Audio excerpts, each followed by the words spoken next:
Hi, it's Game here, and I thought I could make a brief video explaining how the Blood Prince Council encounter should be executed. This encounter consists of 3 bosses: Prince Valenar, Prince Taldaram, and Prince Keleseth. They all have different abilities. One of the bosses will always have a buff called Invocation of Blood, empowering their spells as well as making them vulnerable to damage. Prince Valenar will always start with the Invocation of Blood. This is how the pull should be done. Prince Valenar and Prince Taldaram will be pulled down to the stairs and tanked fairly close to each other.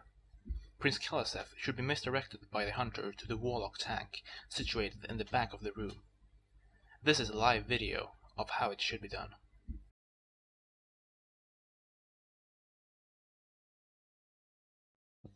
Prince Valenar, while under the Invocation of Blood, cast a spell called Empowered Shock Vortex. This spell makes any player within 30 yards deal 7,000 damage to anyone within 13 yards of themselves. To counter this, when this spell is cast, it has a 4.5 second cast timer, by the way. All melees should spread out 30 yards apart. Range and healers should already try to spread out 13 yards apart before this happens, or stand more than 30 yards from the boss in a safe spot. This is a live video of this spell.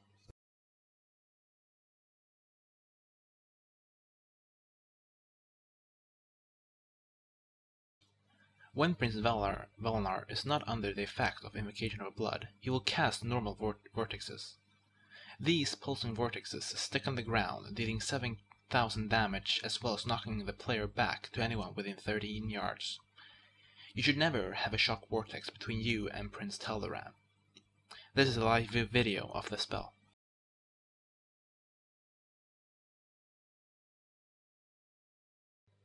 When Prince Taldaram is under the effects of Invocation of Blood, he casts something called Empowered Conjured Flame.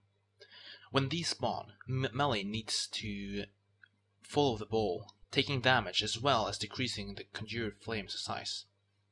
When the Conjured Flame hits its target, it does 10,000 damage to anyone within 15 yards.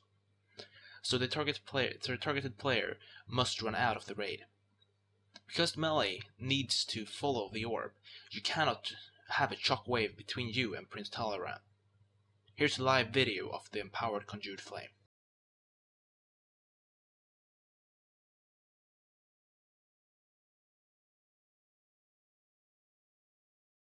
There are a few other abilities that the raid needs to be aware of. There will be 1 or more kinetic bombs floating around in the air. These slowly descend and may not hit the floor. To avoid this, any type of damage to them will launch them up in the air again. Prince Taldaram while not empowered, summons normal Conjured Flames. Melees do not have to follow these, but they still do 10,000 damage to anyone within 15 yards on impact, so the targeted player needs to run out of the raid. When Prince Keleseth gets the Invocation of Blood, the melees simply runs down to the boss and starts DPSing. However, they will be susceptible to the Conjured Flames, and if targeted, needs to run out of the raid. The Warlock tanking the boss needs to gain and have aggro on at least 3 dark nucleuses that are spawned around the room to survive while Keleseth is under the effect of Invocation of Blood. The dark nucleuses are if the dark nucleuses are too far away for him to reach, they can be misdirected to him by a hunter. The dark nucleuses will die off over time, so he will always need new ones.